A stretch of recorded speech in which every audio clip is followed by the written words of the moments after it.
Vamos falar de um só rebanho e um só pastor, que está lá em o Evangelho, quando diz: tenho ainda outras ovelhas negras que não são deste curral. É preciso também que eu as conduza. Elas escutarão minha voz, e só haverá um único rebanho e um pastor. João capítulo 10, versículo 6. Então se inscreva aqui e vamos lá. Por que essas palavras? Jesus, ele anuncia claramente que um dia os homens se unirão a uma crença única. Mas como está unificada, poderá ser feita isso? A coisa parece difícil, caso nós consideramos as diferenças que existem entre as religiões, o antagonismo que elas mantêm entre os seus adeptos respectivos, suas obstinações, a se crer em eu posso exclusivamente da verdade. Ora, todos querem bem a unidade, mas todos se lisonjeiam de que ela se fará ao seu proveito, e nenhuma pretende fazer concessões em suas crenças. Entretanto, a unidade se fará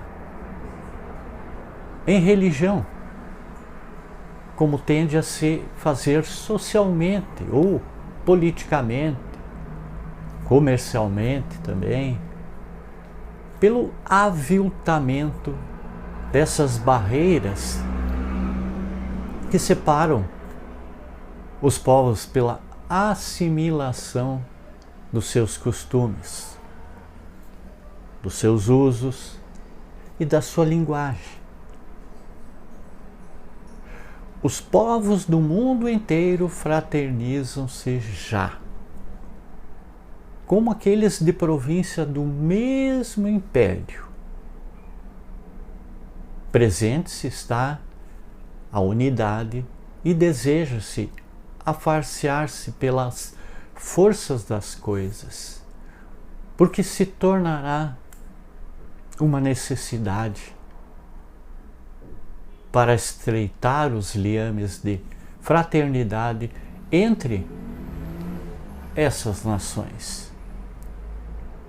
E ela se fará pelo desenvolvimento da razão humana, que fará compreender a puerilidade dessas dissidências, pelo progresso da ciência, que demonstra cada dia os erros materiais sobre os quais se apoia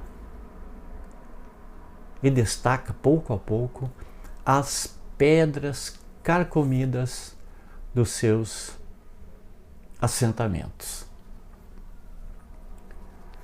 Se a ciência demoliu nas religiões o que é obra dos homens e é fruto da sua ignorância das leis da natureza, ela não pode destruir, apesar da opinião de algumas pessoas. O que é obra de Deus e de eterna verdade, ela desentulha os acessórios, ela prepara as vias da unidade.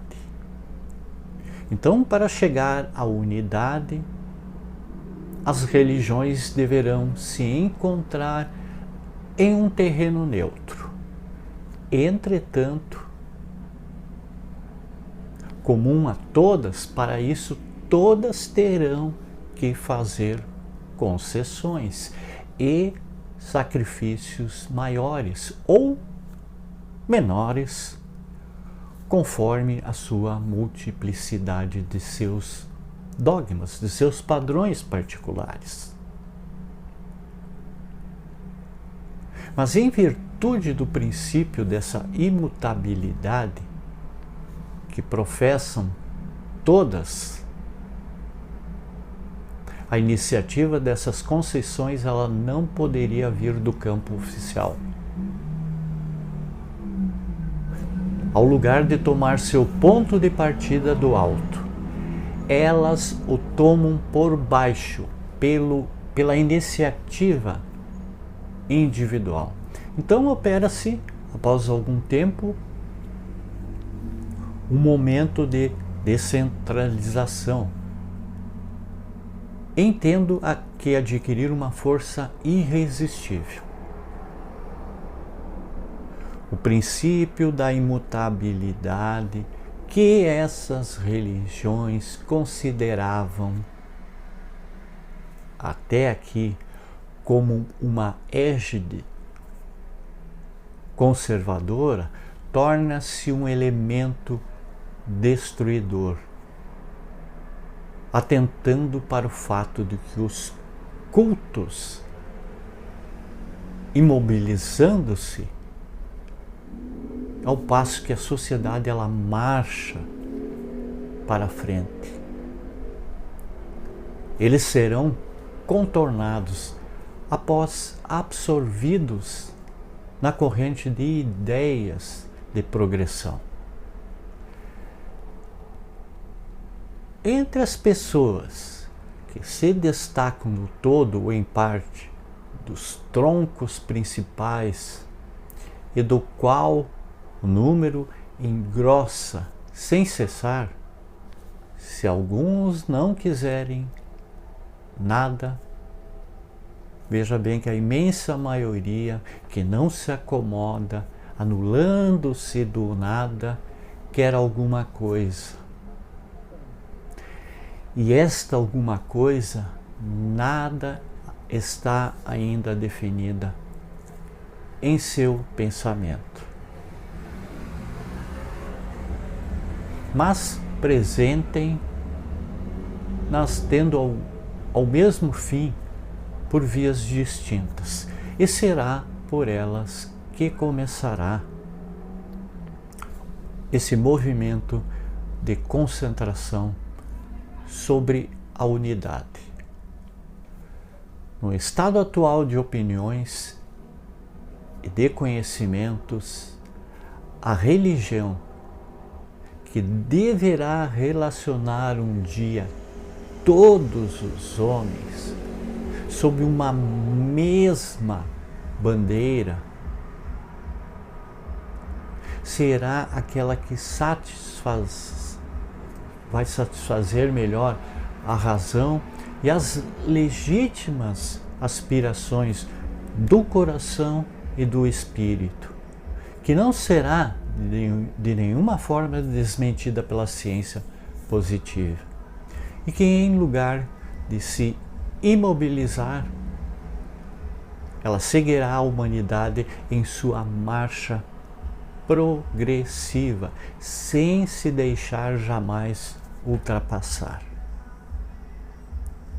Que não será, por exemplo, nem exclusiva, nem intolerante, que será emancipadora da inteligência, admitindo apenas a fé racional, aquela cujo código de moral será o mais puro, o mais racional, o mais em harmonia com as necessidades sociais e a mais apropriada. Enfim, aquela que fundar sobre a terra o reino do bem pela prática da caridade e da fraternidade universal. Entre essas religiões existentes, aquelas que mais se aproximam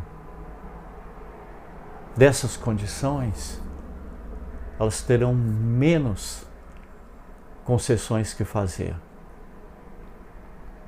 Se uma delas se preencher completamente, vai tornar-se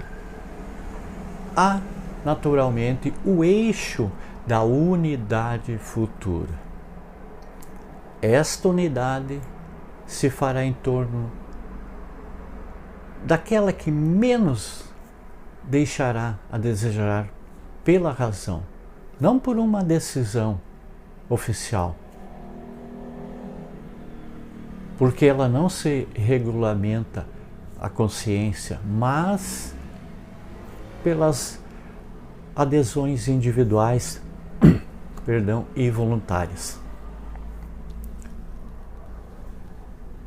O que entretém o antagonismo entre as religiões é a ideia que elas têm cada qual do seu Deus particular e sua pretensão de ter a única verdade e a mais poderosa é que está em hostilidade constante com os deuses dos outros, com os outros cultos e ocupada a combater a sua influência.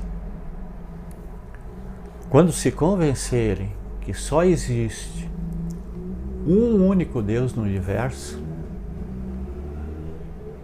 e que, em definitivo, é o mesmo que eles adoram, sob o nome de Jeová, Alá ou Deus, quando estiverem de acordo com os seus atributos essenciais,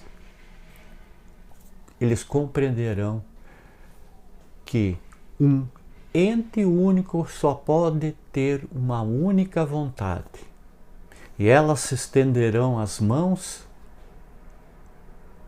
como os servidores de um único mestre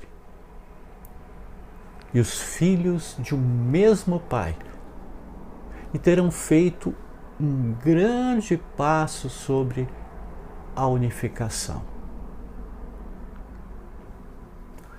Muita paz, muita luz, gratidão a todos.